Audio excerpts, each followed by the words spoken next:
Hello, and welcome to Ms. PM Reads Christian Content, where we are continuing in Abscond, which is a Samuel's Gate series book, and it is by GG Wagner.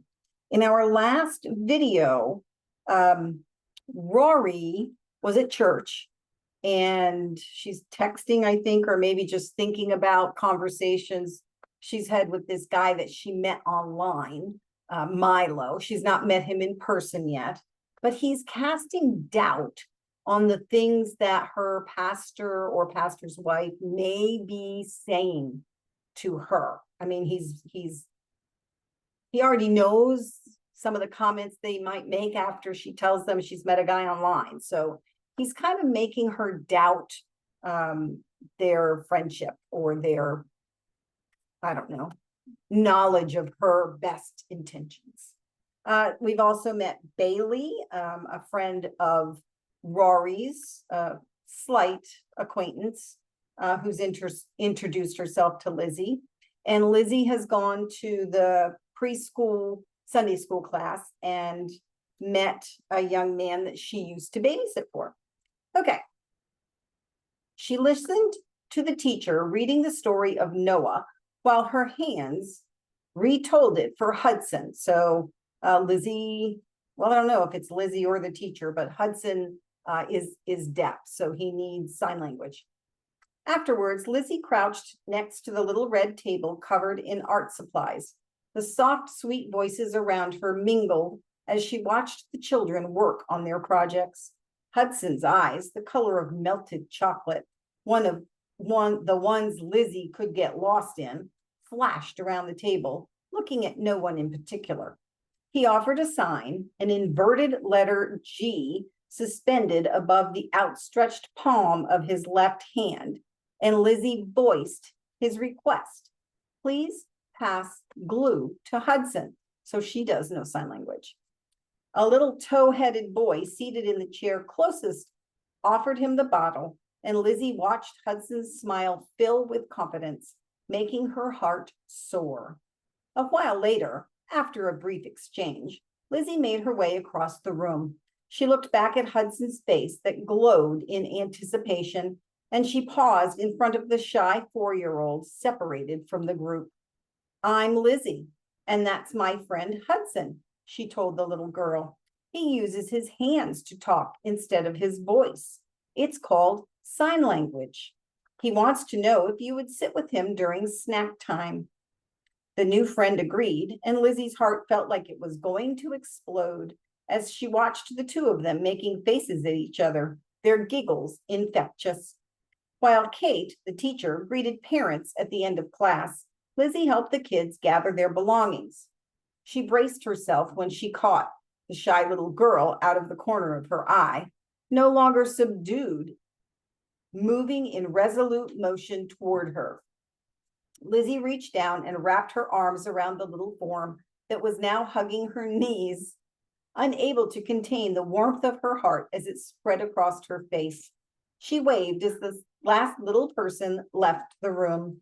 Lyzee sat on her knees in the aftermath, picking up dropped crayons and cookies from the floor. She looked up at Kate as Kate spoke her name. Lyzee, I appreciate your help today. You've really been practicing your signs. I'm impressed. I didn't know what to expect when I saw the sign language classes offered here at church, but I couldn't be happier after seeing what all you've learned. I hope you're considering becoming a teacher. You did so well with not only Hudson, but the other littles too. My dream is to become a nurse.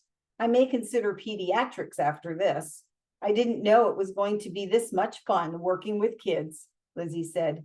You showed them compassion and respect. That is how you earn their trust. That works with anyone, I guess. Kate smiled. I'm sure you'll do great, whatever you decide to do. Lyzee wandered into the sanctuary where she found Danny stacking chairs while Tara ran the vacuum. We were just about to come looking for you. How did you like helping in the preschool class? Danny asked. I loved it, but I'm really tired. Are you guys about ready to go? Lyzee asked. In an attempt to avoid eye contact, Lyzee studied the tops of her shoes. She could hear the ferocious growl of her stomach and winced. The thought of lunch torturous, while trying to recall the last time she had eaten anything. She plopped into a seat, waiting for Danny and Tara to finish, and started thinking about MIlo. It was getting late, and he would be expecting to talk to her soon. She wanted to yell, "Just hurry up already," but chewed on her lower lip instead. "I'm starving. How about gooseberries for lunch?" Tara asked, struggling with wrapping the vacuum cord. Danny was moving boxes, making room for the last of the equipment to be stacked in the closet. "Sounds good. I don't have a ton of time today, though. I have a big paper to finish for school." Lyzee spoke quickly, keeping her eyes downcast, hoping Tara didn't look at her. Lying made Lyzee's stomach lurch, but the real reason would only lead to a conversation that she was not ready to have. Lyzee had no trouble deciding what to order: the chicken salad plate with a large sweet tea and a giant Rice Krispie treat. That was what she and Rory always ordered. Lyzee's lips quivered as she fought back tears while giving her order to the friendly waitress. She nibbled her lunch skillfully, timing her bites to avoid answering Tara and Danny's questions about her social life, and felt the corners of her lips raise ever so slightly, a slight cheer erupting as a family from church rushed toward an empty table next to theirs. She had managed to devour the salad with minimal conversation. Now, with Danny and Tara consumed with chatter from their new dining companions, she felt the vibration from her phone. It was MIlo again. Danny pulled into the driveway, and Lyzee was ready to jump out the second he stopped. She thanked them for lunch and dashed for the house, turning to wave before closing the door. The house was dark and quiet. Lyzee checked for any sign of her mom before closing and locking her bedroom door. She got comfortable on her beanbag while she rifled through her book bag looking for her laptop. It took the computer forever to boot up, which gave her time to lay out her history book for some interesting reading after she talked to MIlo. "Hey, finally here. It's been a crazy day. I thought you said you would talk after church." "Sorry," sad face. "I don't have a car, so I'm at the mercy of Danny and Tara. They pick me up and bring me home." "How old is this guy?" "Danny? He's my youth pastor, and he's married. I'm friends with both of them." "I'm not in a great mood after you made me wait. I don't feel like talking now." "I'm really sorry. It was out of my control.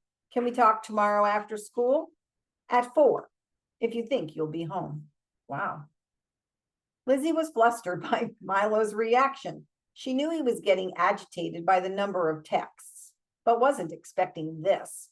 Her confidence racked as she held the book, but the confusion that crept in made it impossible for her to focus. Her brain worked overtime thinking about MIlo. He was already there, ready to listen and offer advice, just like Rory. He saw things her way.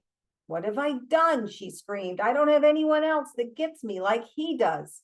Distraught, Lyzee sobbed. When she opened her eyes sometime later with pain radiating from her neck, she sat up, stretched her back while working the stiffness out. She grimaced in pain as a yawn tried to escape. The last time she remembered looking at the clock, it had been 4:30 a.m. Lyzee worked on untangling herself from the blanket and beanbag chair stuck to the back of her legs. The quietness of the house made Lyzee's ears ache. The hallway was dark, and the door to her mom's room stood wide open, with no sign of her being home at home last night. Lyzee flipped the switch, toggled it off and on. Nothing. Trying another, her lips pursing and her brows furrowing, she spoke out loud, her voice absorbed in the void. "Well, I guess she did it again." It had been a while since her mom had let the electric bill go long enough to cause a shutoff. Lyzee opened the dark refrigerator, rummaging blindly through the sparsely stocked shelves. The small juice bottle she had saved from school was in the very back, the plastic barely cold. Unscrewing the lid, Lyzee chugged it down in a couple of gulps. She noticed a hazy glow begin to invade the darkness and opened the blinds to get a better look.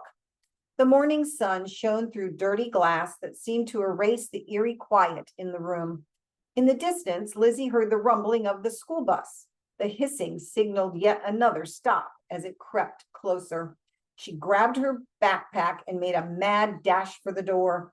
There was an empty seat on the back row, and Lyzee kept her eye on it as she shuffled down the congested aisle. She slid the bag from her shoulders, plopping down just as the bus lurched forward, her thoughts landing on MIlo. A sudden adrenaline surge caused her body to stiffen at the realization this was the first time he had crossed her mind. She searched for her phone and tried to read a message barely visible beyond the low battery warning. There were a string of notifications waiting, the last one 10 minutes ago. With the frenzied morning rush, she hadn't even looked. Her fingers tapped the screen, but it was all for naught. The screen faded to black. Her wide-eyed reflection stared back at her. This can't be happening, she thought, and pressed the button on the side of her phone over and over. Please, please, she whispered and tried one more time. Her mind raced, wondering how MIlo would react. She had promised to do better, and already she was messing up. She was confident Mrs. Purser, the guidance counselor, would allow her to charge it in her office, and then she could send a message explaining what had happened. The bus ride was taking forever. Lyzee sat stiffly on the edge of her seat, biting her bottom lip. The bus pulled in at a snail's pace, and Lyzee's frustration continued to mount. Her head felt as though it was about to explode, waiting for the driver to open the door as she strived to suppress the impulse to scream. Dodging students on the stairway, Lyzee made her way to the guidance office. The door was locked. She read the note taped to the door. Tears welled up as she repeated to herself, "Closed for meetings." Lyzee shuddered and escaped. A gasp escaped through clenched teeth as the thought of MIlo's threat came to her mind. He loved her. There's no way he would send that picture. Oh my gosh. Okay. I'm guessing that there's a compromised picture that she sent to him at his request. Yep. This is looking like not a great start to Lyzee's life at the moment. But I do know that it's a Christian fiction, so I do know there's light at the end of the tunnel. We've just got to get through the tunnel. All right, you guys. I hope you have a blessed day, and I will see you next time.